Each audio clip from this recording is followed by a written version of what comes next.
সমাপ্ত autonomous district কাউন্সিলের নির্বাচন এবং ধর্মনগরের উপনির্বাচনে ফলাফল বেরিয়েছে। দলীয় পর্যায়ে এই ফলাফল পর্যালোচনা ও এর উপর বিশ্লেষণ করে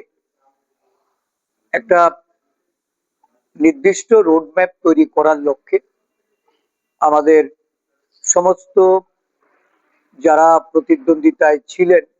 উপনির্বাচন ও এডিসি আসনে যারা জাতীয় কংগ্রেস দলের প্রার্থী ছিলেন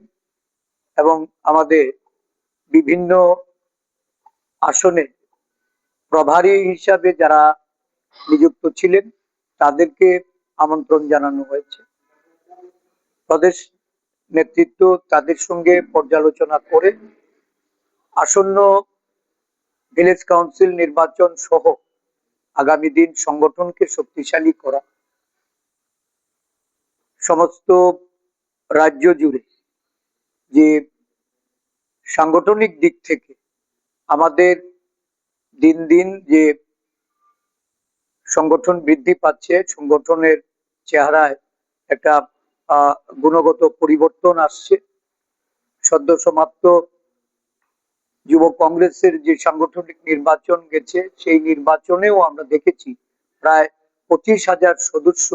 আমরা সংগ্রহ করতে সক্ষম হয়েছি। তো স্বাভাবিকভাবেই আমাদের এই সাংগঠনিক তৎপরতা এটাকে আরো বৃদ্ধি করা, দেশের সার্বিক পরিস্থিতিতে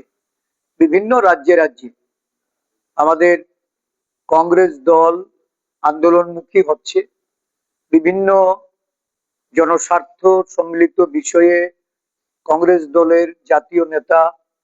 রাহুল গান্ধী, আমাদের দলের সর্বভারতীয় সভাপতি মল্লিকার্জুন খার্গেজির নেতৃত্বে যে গণ আন্দোলন মুখী হয়েছে আমাদের জাতীয় কংগ্রেস দল,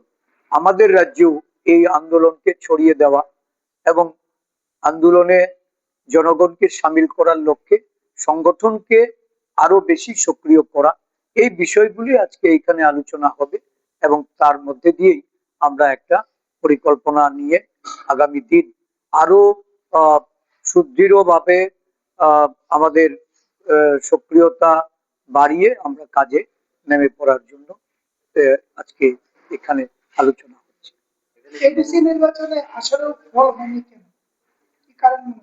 দেখুন, দুটো সমান্তরাল ভাবে, একটা হলো জাতিগত দিক থেকে দলকে পরিচালনা করেছেন, আরেকটা হলো ধর্মীয় দিক থেকে দলকে পরিচালনা করা। এই দুটো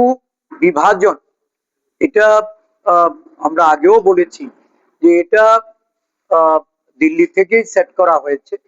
রাজ্যে বাস্তবায়িত হয়েছে। তবে এই নির্বাচনে এর প্রতিফলন যেভাবে ঘটেছে, আমি বিশ্বাস করি যে আদিবাসীদের মধ্যে যারা বুদ্ধিজীবী বা সারা রাজ্যের বুদ্ধিজীবী মহল, এটা নিশ্চয়ই তারা উপলব্ধি করছেন যে এই বিভাজন এটা ভবিষ্যতের জন্য ভালো শুভ সংকেত নয়, এটাকে যে কোনো ভাবেই রোধ করতে হবে এবং উন্নয়নের পথে রাজ্যকে পরিচালিত করতে হবে।